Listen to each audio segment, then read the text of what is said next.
Assalamu alaikum dear students and welcome back to Learn Daily Physics।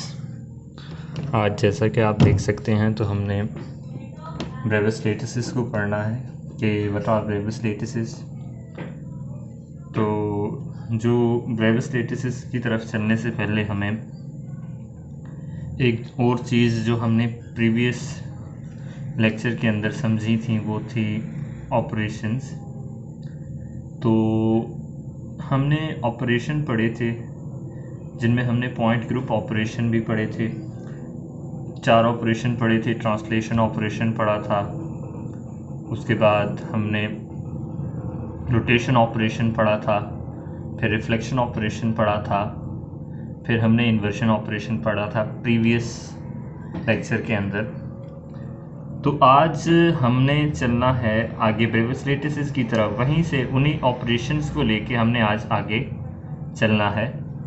तो Brevis लेटिसेस जो हैं, Brevis एक scientist था, उसके नाम पे ये लेटिसेस उसने डिस्कवर किए, तो उसने बताए हमें, तो इस वजह से उसको ब्रेविस लेटिसेस हम कहते हैं। तो अब ये लेटिसेस होते कौन से हैं, ये कौन से lattices are which lattices are called Bravais lattices. Lattices तो मैंने पहले आपको बताया था क्या होता है, हम यूनिट सेल हर चीज़ पढ़ चुके हैं पीछे इंट्रोडक्शन, तो अब हमें सारा आ चुका है। आज हमने ब्रेविस लेटिसेस को पढ़ना है, तो चलते हैं Bravais lattices. What are they? तो those lattices which are permissible and consistent with the point group operation are called Brevis lattices। Point group operations के अंदर जो आपने ऑपरेशन पढ़े थे, अगर वो अप्लाई हो जाते हैं लेटिस के ऊपर, अगर वो अप्लाई होते हैं लेटिस के ऊपर सारे के सारे, भाई ए कई हैं, पहला भी, दूसरा भी, तीसरा भी, अगर वो अप्लाई हो जाते हैं एक लेटिस के ऊपर तो वो क्या हैं? ब्रेविस लेटिसेस। ये थ्री ग्रुप ऑपरेशंस हैं, पॉइंट ग्रुप ऑपरेशन जिनको हम कहते हैं। तो अगर ये उनके ऊपर ये 3 ऑपरेशंस अप्लाई हो जाते हैं किसी भी लेटिस के ऊपर, तो फिर हम उन लेटिस को क्या कहते हैं? Bravais lattice. अगर इनमें से एक भी ना हो ना, कि रोटेशन हो रहा है, ठीक, रिफ्लेक्शन नहीं हो रहा उस पर, या ऑपरेशन के साथ वो कंसिस्टेंट नहीं है, किसी भी एक ऑपरेशन के साथ वो कंसिस्टेंट नहीं है, तो वो ब्रेविस लेटिस नहीं है हमारे पास। तो लेटिस विच आर परमिसिबल, जो परमिट करते हैं पॉइंट ग्रुप ऑपरेशन को, जो अलाउ करते हैं उनको, जो जिनके ऊपर हम, जिनसे ये हम पॉइंट ग्रुप ऑपरेशन जिन पे अप्लाई कर सकते हैं, वो हैं ब्रेविस लेटिसेस। समझ में आ गई होगी आपको बात। अच्छा, वो कहता है कि there are 10 and 32 point groups in 2 and 3 dimension. ये पहले पीछे हमने पढ़ा था 10 किस तरह थे 2 डायमेंशन के लिए, तो वो 1 2m 2m इस तरह। फिर हमने जो पढ़े थे m रोटेशन, जिसके अंदर वो रोटेशन थी, फिर उसके बाद रिफ्लेक्शन थी, रिफ्लेक्शन के बाद हमने देखा था कि पैरेलल रिफ्लेक्शन है, परपेंडिकुलर रिफ्लेक्शन है। तो इस हिसाब से हमने 10 2 डायमेंशन के अंदर पॉइंट ग्रुप्स बताए थे, ठीक। अब इन पॉइंट ग्रुप 10 में से 5 जो से हैं ब्रेविस लेटिसेस बनते हैं, कि 5 जो हैं परमिसिबल होते हैं और कंसिस्टेंट होते हैं पॉइंट ग्रुप ऑपरेशंस के साथ लेटिसेस, तो उनको हम ब्रेविस लेटिसेस कहते हैं। और इन 32 में से 14 जोन से हैं वो पॉइंट ग्रुप ऑपरेशंस के समझें, उन पे हम अप्लाई कर सकते हैं पॉइंट ग्रुप ऑपरेशन, और वो हमारे पास क्या होते हैं? ब्रेविस लेटिसेस होते हैं, ठीक। फिर ये जो ब्रेविस लेटिसेस हैं, these Bravais lattices further become a part of 4 and 7 distinct crystal system. अब क्रिस्टल सिस्टम होते हैं हमारे पास, क्या होते हैं ये भी हम आगे पढ़ते हैं। तो 2 डायमेंशन के अंदर ये 4 क्रिस्टल सिस्टम्स के अंदर आते हैं, और 3 डायमेंशन के अंदर ये 7 क्रिस्टल सिस्टम के अंदर आते हैं। तो 2 डायमेंशन के अंदर ये कौन कौन से हैं उनको देखते हैं। तो अब हम चलते हैं अपने क्रिस्टल सिस्टम की तरफ। तो सबसे पहले हमारे पास है ऑब्लिक क्रिस्टल सिस्टम। तो what is oblique crystal system? तो ऑब्लिक क्रिस्टल सिस्टम को मैं आपको यहाँ से समझाता हूँ कि ऑब्लिक क्रिस्टल सिस्टम कौन सा है। ये आप देख रहे हैं, ऑब्लिक का मतलब होता है कि एंगल जो है वो 90, ना ही वो 90 है, 90 से अदर देन 90, ठीक है। ऑब्लिक का अगर मीनिंग आप समझें तो ऑब्लिक कहते हैं टेढ़े को, तिरछे को, ठीक है। एक रेक्टेंगल होता है उसमें एंगल 90 होता है, एक स्क्वायर होता है उसके अंदर एंगल 90 होता है। जबकि आप ओब्लिक की बात करें तो जो गैमा एंगल है it is not equal to 90 degree, ठीक है। तो ये आपस में perpendicular, translation vector A is not perpendicular through the translational vector B, and A and B are not equal to each other. ये एक दूसरे के बराबर भी नहीं होते। ये इनका क्या हो गया, कैरेक्टरिस्टिक। तो ये था ऑब्लिक क्रिस्टल सिस्टम। हमारे पास ऑब्लिक क्रिस्टल सिस्टम यहाँ से मैंने आपको बता दिया। अब नेक्स्ट जो है हमारे पास वो है रेक्टेंगुलर क्रिस्टल सिस्टम। तो रेक्टेंगुलर क्रिस्टल सिस्टम, इसके अंदर है rectangular primitive and rectangular centred, ठीक है। इसको बेहतर आप यहाँ से समझेंगे कि पॉइंट लेटिसेस के थ्रू कि ये आपके पास 1 2 3 4 5 6 7 8 9 ये पॉइंट लेटिस बना हुआ है पूरा, और इसके अंदर ये A1 और A2 के साथ ब्रेविस लेटिस है। ये ब्रेविस लेटिस देखें ऑब्लिक के अंदर भी रेक्टेंगुलर होता है और रेक्टेंगुलर सेंटर्ड होता है। जिस तरह रेक्टेंगुलर सिर्फ रेक्टेंगुलर के लिए होता है ना कि यहाँ पे एक रेक्टेंगुलर है, इस तरह ओब्लिक के अंदर भी थोड़ा सा टेढ़ा होता है, और ये दोनों उनके अंदर भी होता है, बस एंगल 90 का नहीं होता। बाकी वो A1 is not equal to A2 वाली सेम कंडीशन ओब्लिक के अंदर भी होती हैं और रेक्टेंगुलर के अंदर भी पाई जाती हैं। तो अब रेक्टेंगुलर ये देखें ए बी के बराबर नहीं है। रेक्टेंगुलर आपको पता है वो ए और बी आपस में बराबर नहीं होते, और एंगल जो होता है वो 90 डिग्री का होता है। फ़र्क ऑब्लिक और रेक्टेंगल में इतना आता है कि एंगल का, बस एंगल उसमें एक में 90 एक में 90 नहीं होता। तो अब सेंटर वाले के दरमियान में भी एक क्या होता है, एक पॉइंट होता है, सही। तो उसको हम क्या कहते हैं, रेक्टेंगुलर सेंटर्ड। ऑब्लिक में भी एक रेक्टेंगुलर सेंटर्ड इसी तरह होता है। फिर उसके बाद बात करता है स्क्वायर की। ये फर्स्ट वाला अगर आप देखें, फिगर ए में देखें तो ये क्या है, आपके पास स्क्वायर है। स्क्वायर में क्या होता है, every sides are equal to each other. A vector B vector के बराबर है और एंगल क्या है, 90 डिग्री।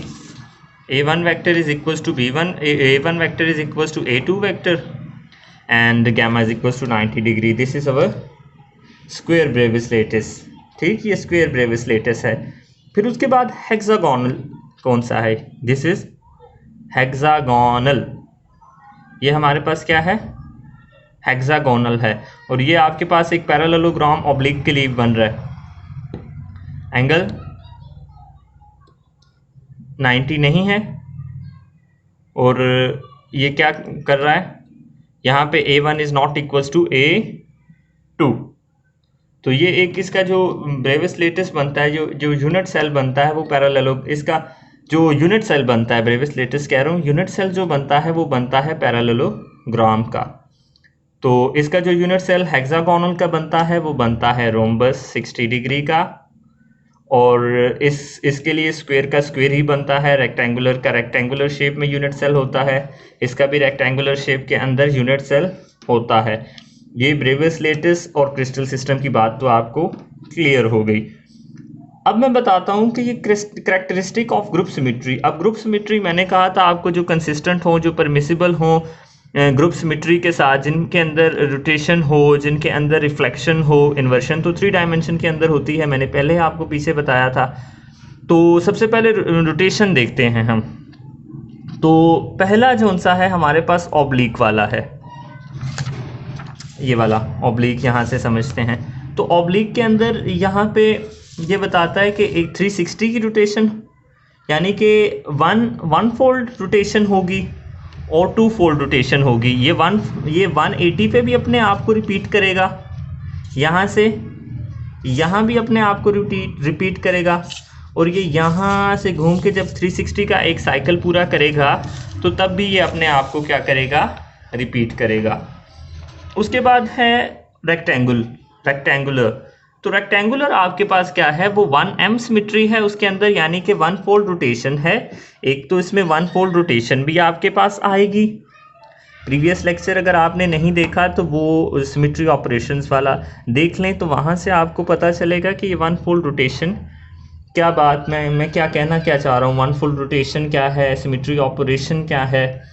तो इसके बाद इसके अंदर 2 फोल्ड रोटेशन भी होती है, और इसके ये M1 बता रहा है कि इसके अंदर क्या है, एक पैरेलल या परपेंडिकुलर रिफ्लेक्शन है, एक ही रिफ्लेक्शन है। अब ये जो 2 mm है इसके अंदर ये बताता है कि एक तो इसके अंदर क्या है, 2 फोल्ड रोटेशन है, 2 फोल्ड रोटेशन है।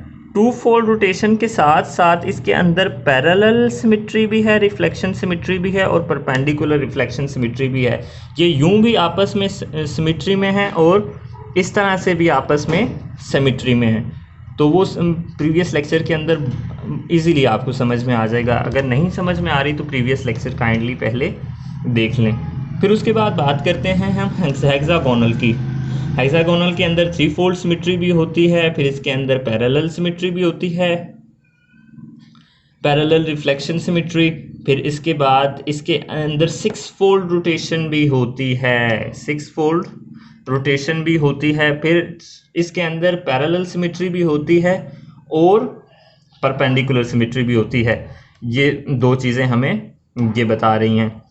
तो अब इसका ये यूनिट सेल की बात है, एक का स्क्वायर, रेक्टेंगुलर, और इसका रोम्बस होता है और इसका पैरेललोग्राम बनता है। इसका जो स्क्वायर, इसका जो यूनिट सेल, ये ऊपर ये इनके यूनिट सेल लिखे हुए हैं कि ये इनका जो सबसे छोटा सेल है वो क्या होता है, वो किस शेप का होता है, स्क्वायर होता है। इसका रेक्टेंगल होता है, इसका रेक्टेंगल होता है, इसका रोम्बस होता है।